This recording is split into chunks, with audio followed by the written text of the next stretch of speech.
morning everyone. Welcome to Social Science class. Today we are starting chapter number 6 from history, that is new questions and ideas. We will start this chapter from the story of Buddha. The real name of the Buddha was Siddhartha and was also known as Gautam. Buddha was the founder of the Buddhism. There was a rapid change in the lives of the people. Some kings were becoming more powerful. Many new cities were developing. Life in the villages was also changes. Some thinkers were trying to understand these changes in the society. They also wanted to try and find out the true meaning of the life. Now, the story of the Buddha. Buddha was the founder of the Buddhism. He belonged to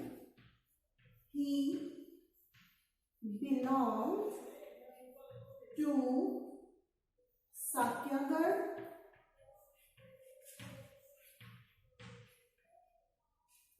He belonged to Satyagarbha and he was a Kshatriya.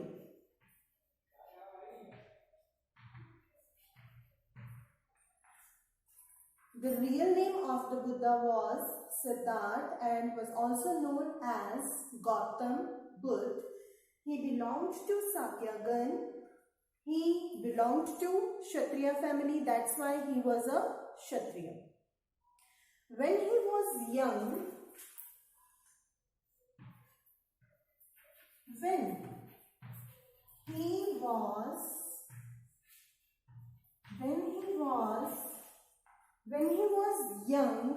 he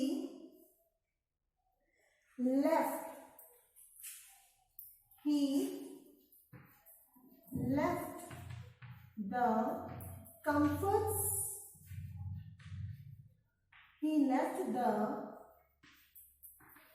comforts of life only in search of knowledge. Only in search of knowledge.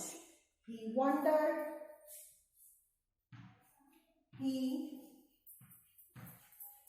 He wandered for several years. He wandered for several years, conducting meetings and holding discussions with other thinkers. But he did not get the relevant answer. Then he finally decided to find his own path to realization. Own path, that was realization, reality.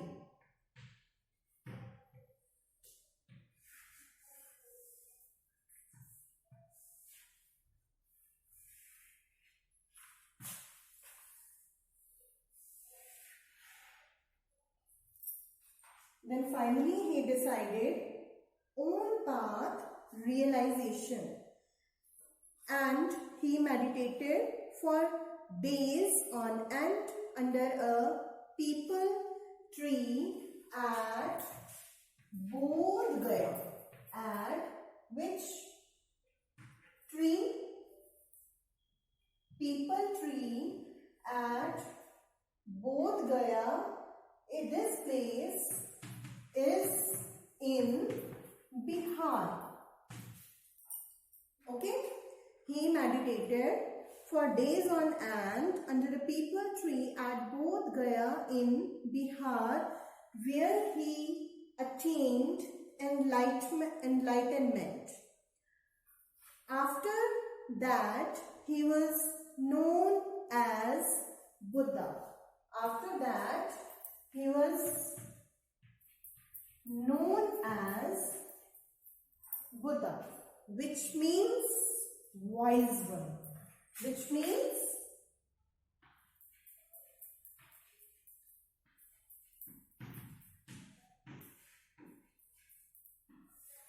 wise one. Okay? He went to Sarnath where he taught for the first time. They led a simple life and shared his knowledge with others. He spent the rest of his life traveling on foot, going from place to place, teaching people till he passed away at Kusinara. Next heading is Teachings of Buddha. Teachings of Buddha. Number 1. The Buddha taught life is full of happiness. Life is full of unhappiness and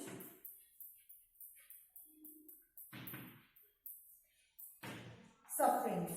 Life is full of unhappiness and sufferings. This is caused because we have our cravings and desires which often cannot be fulfilled. Buddha described this as thirst or tanha. He taught that this constant craving could be removed by following moderation in everything. He also taught people to be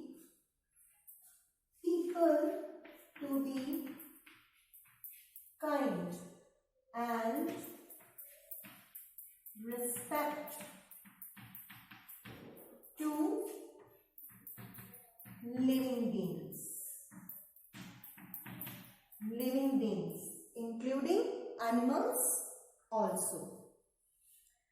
He believed that the results of our actions, either good actions or bad actions, it affects us both in this life as well as next life also. The Buddha taught in Prakrit language. Which language? Prakrit language. Prakrit is the language of the ordinary people. He taught in Prakrit language because every people could understand his message. Our next topic is Upanishads.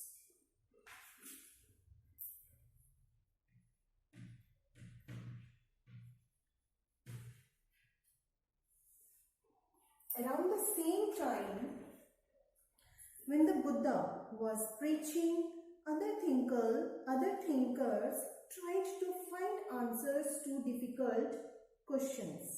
For example, some of them wanted to know life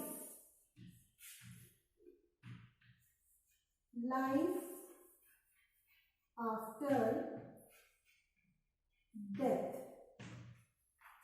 and others wanted to know why sacrifices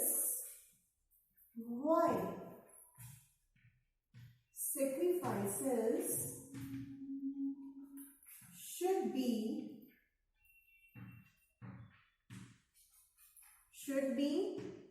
performed.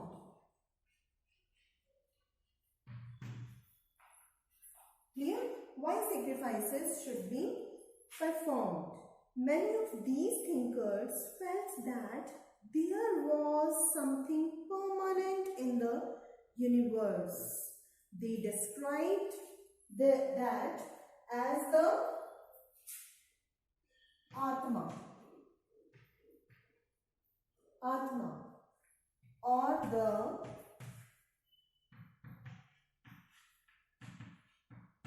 individual soul, and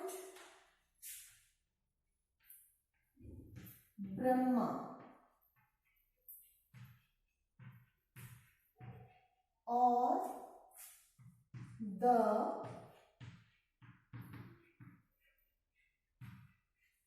universal soul. Atma or the individual soul, Brahma or the universal soul. Both the Atma and the Brahma were one. Many of these were recorded in the Upanishads. Upanishads also the part of later Vedic text. We have already read about later Vedic text. They were composed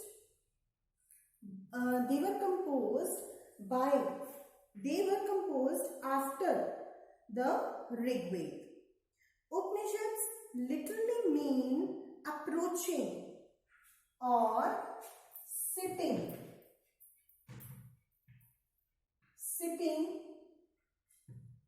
near the gurus, and the text contain conversations between students and teachers.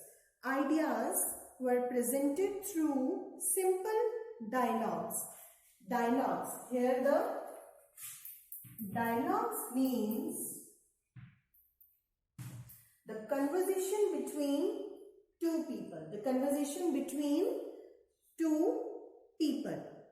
Most Upanishadic thinkers were men, especially Brahmins and Rajas.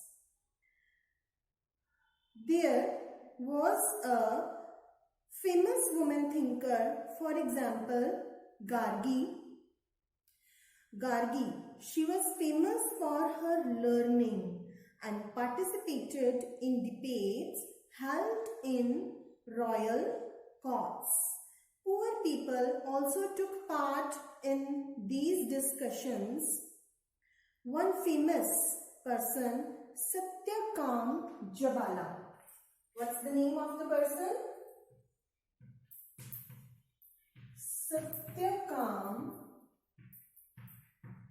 Satyakam Jabala.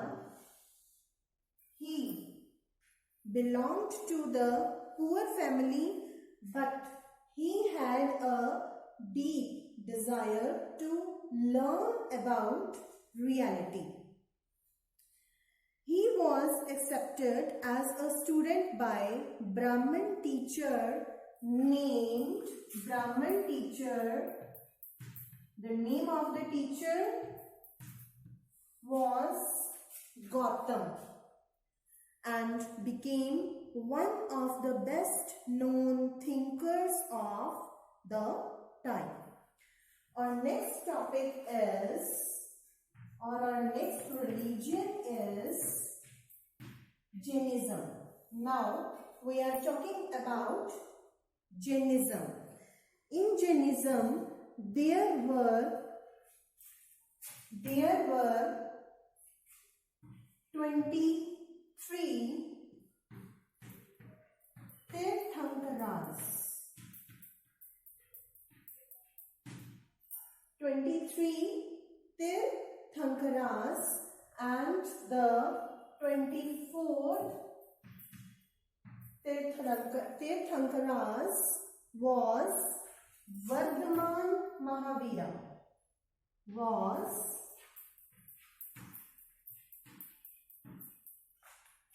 Vardhaman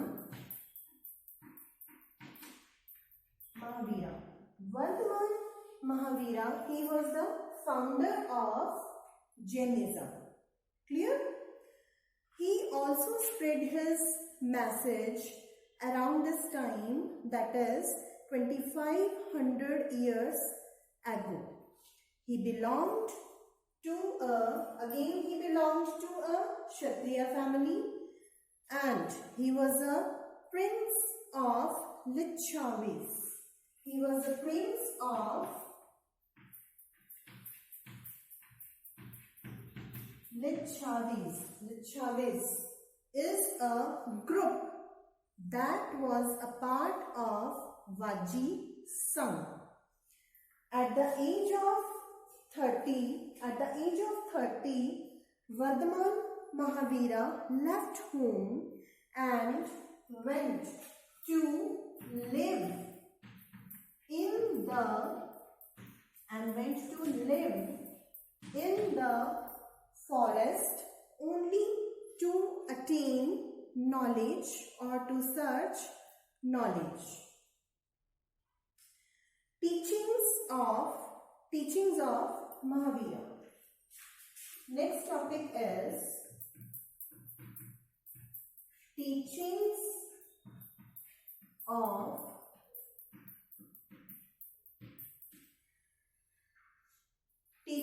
of Vardhaman Mahavira.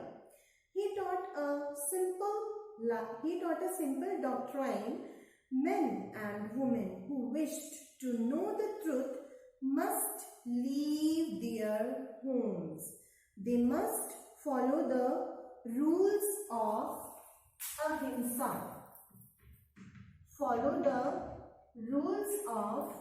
ahimsa.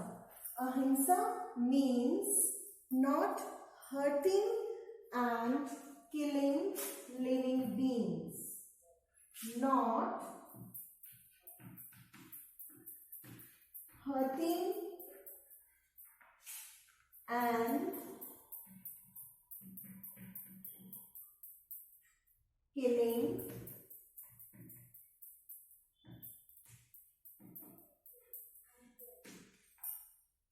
hurting and killing living beings.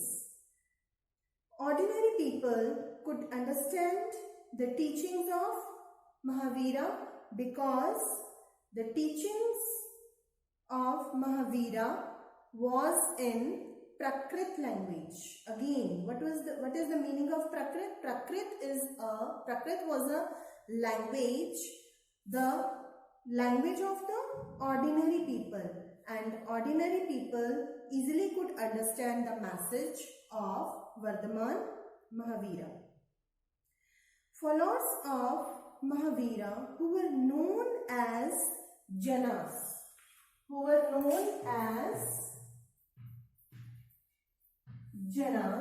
lead a simple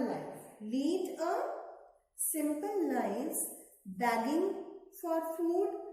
They were honest and were asked not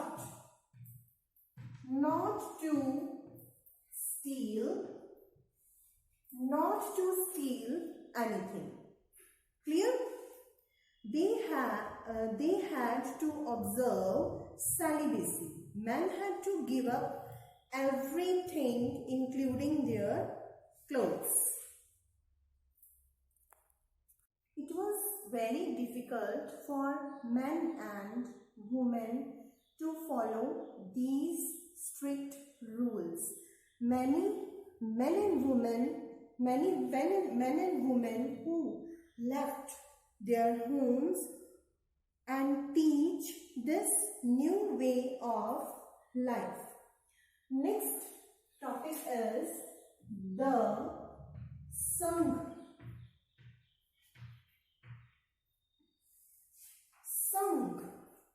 Sangh means an association of those people who left their homes and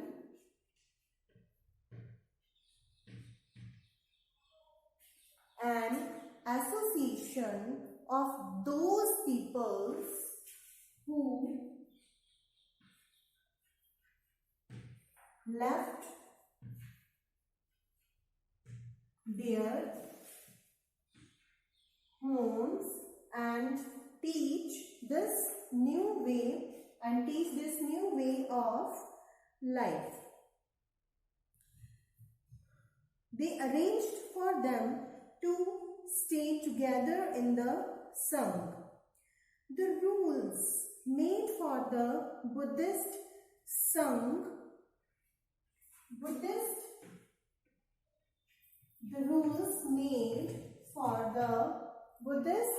Sangh were written in a book called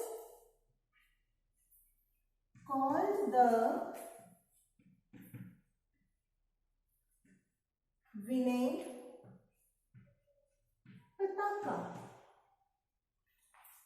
The Buddhist rules were written in a book which is called Vinay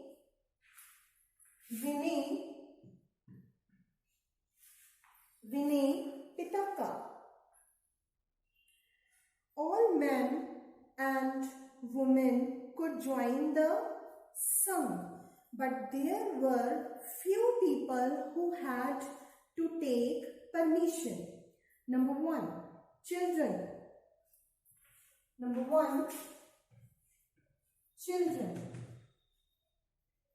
Children had to take permission from their parents. Second, slaves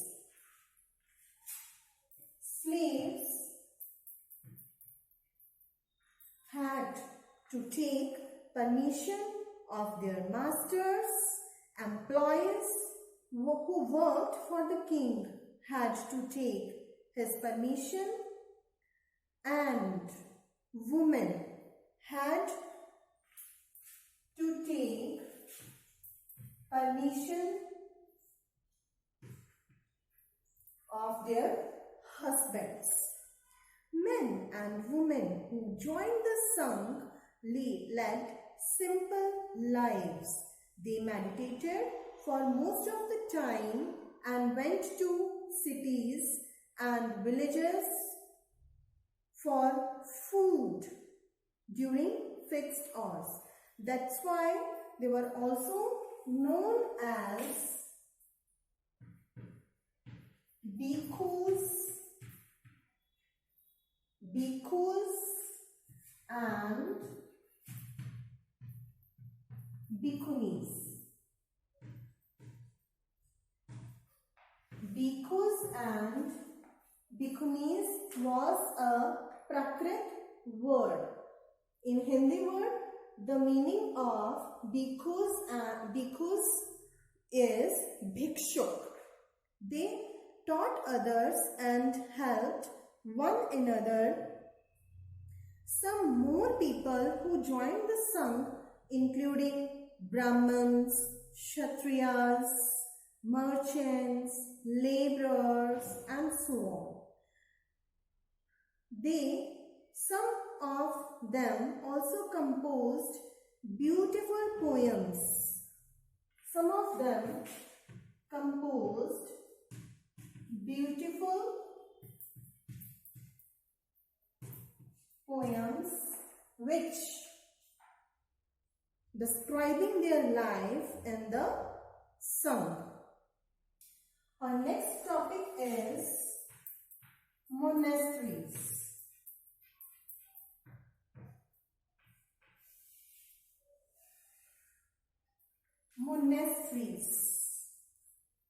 Both Jana monasteries.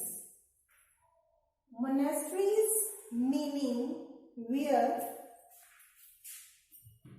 the place where monks and nuns lived.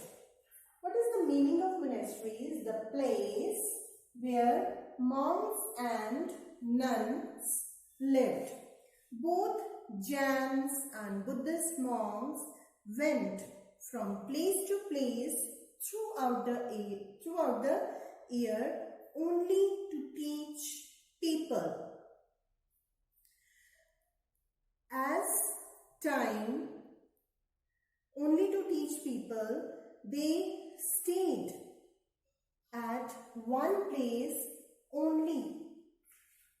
The time they stayed place when it was rainy season. Clear? When it was rainy, it was very difficult to travel. At the time of rainy season, they built temporary shelters. They built temporary shelters or lived in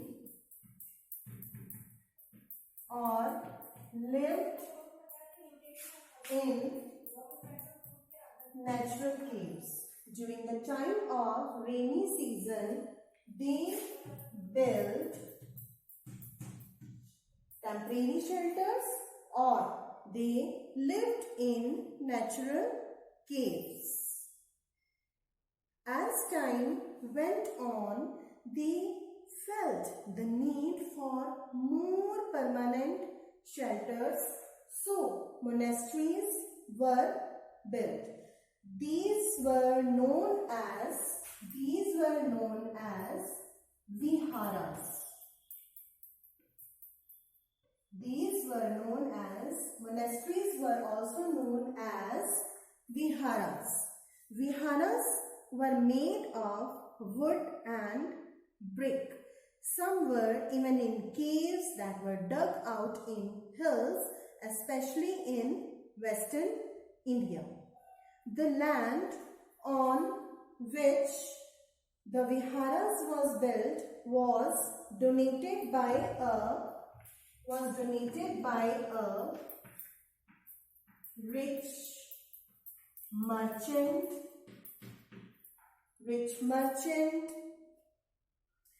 or landowner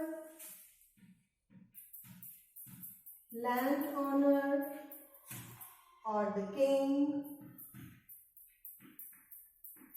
Means the viharas or the monasteries where monks and nuns lived. These lands were donated by the rich merchants, landowners and the kings. The local people came with gifts of food, clothing and medicines for monks and nuns.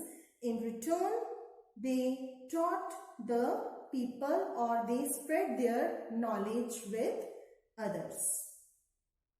The time of ashrams. When Jainism and Buddhism were becoming more popular, the Brahmins developed the system of ashrams.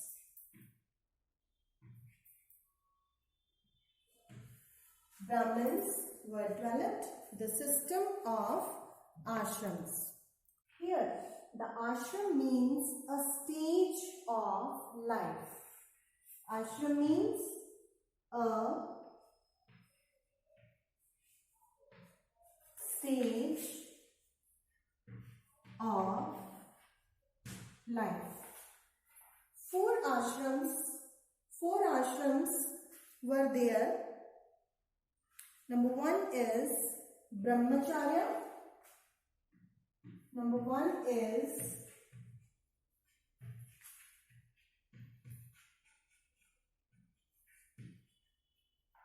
Brahmacharya.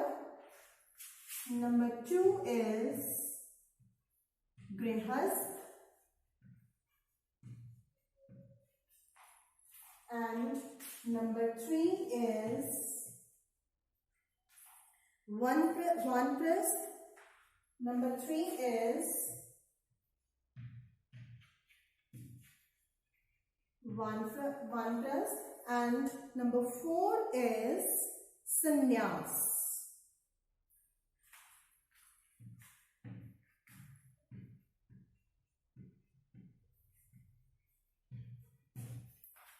4 ashrams were there. Number 1 is Brahmacharya. Number 2 is Grihast. Number 3 is Vanprasth. And number 4 is Sannyas. What was Brahmacharya? Brahmins, Kshatriyas and Vaishyas, men, were expected to lead simple lives and lead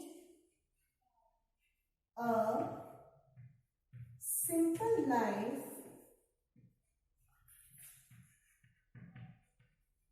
and only study Vedas.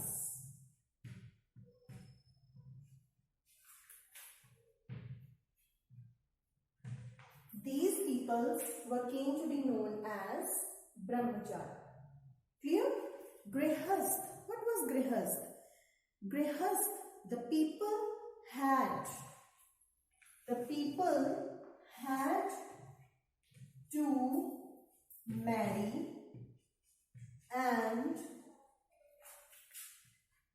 live as householders. Live as householders. These peoples were known as Grihast. These peoples were known as Grihast. Number 3 is Vanprasth. The people had to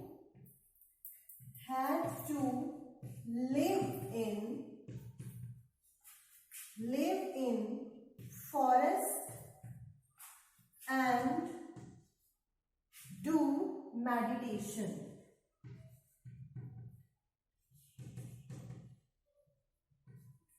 These people came to be known as Vanaprasth.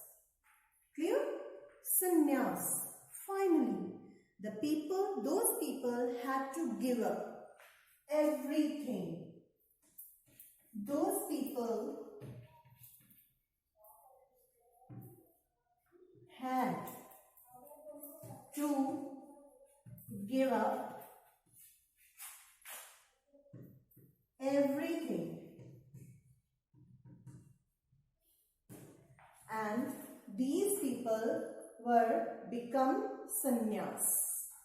Clear? The system of ashrams allowed men to spend some part of their lives in meditation.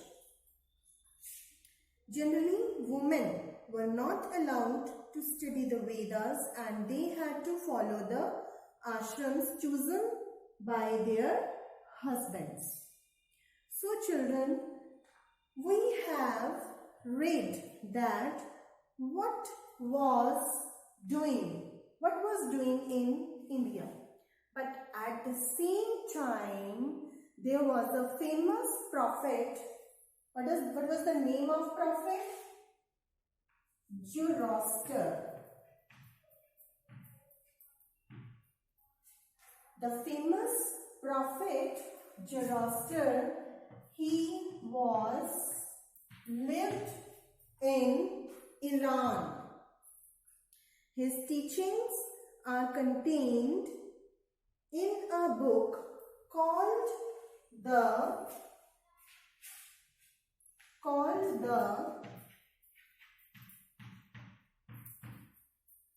Avesta. Children, we have did these activities.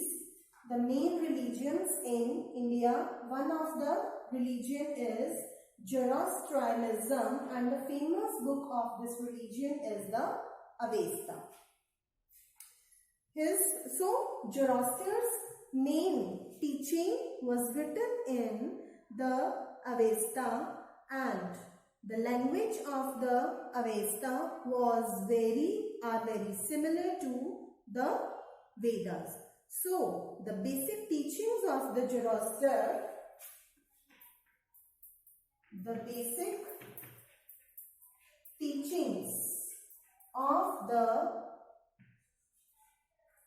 Zoroaster, Zoroaster was a famous prophet in Iran, and he was the founder of Zoroastrianism.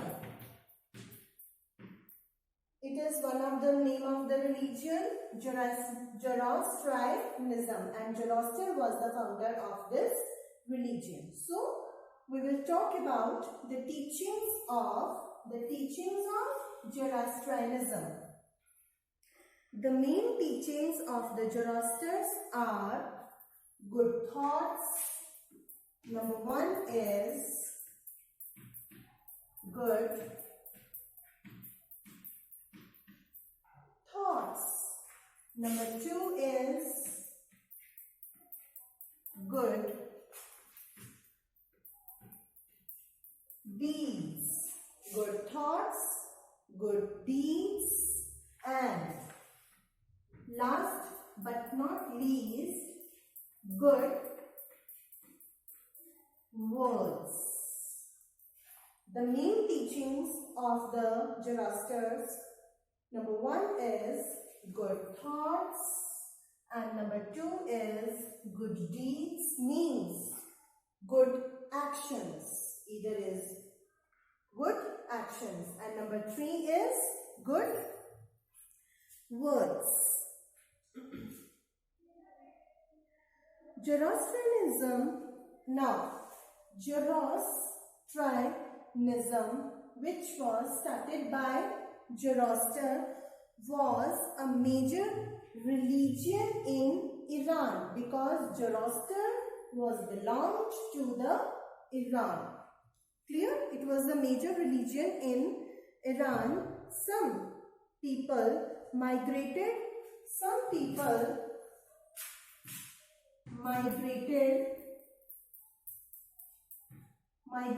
from Iran. Some people migrated.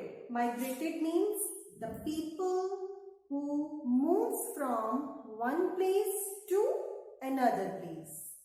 This term is used to as migration. So, some people of Iran migrated from India and settled down in the coastal towns of Gujarat and Maharashtra. Gujarat and Maharashtra.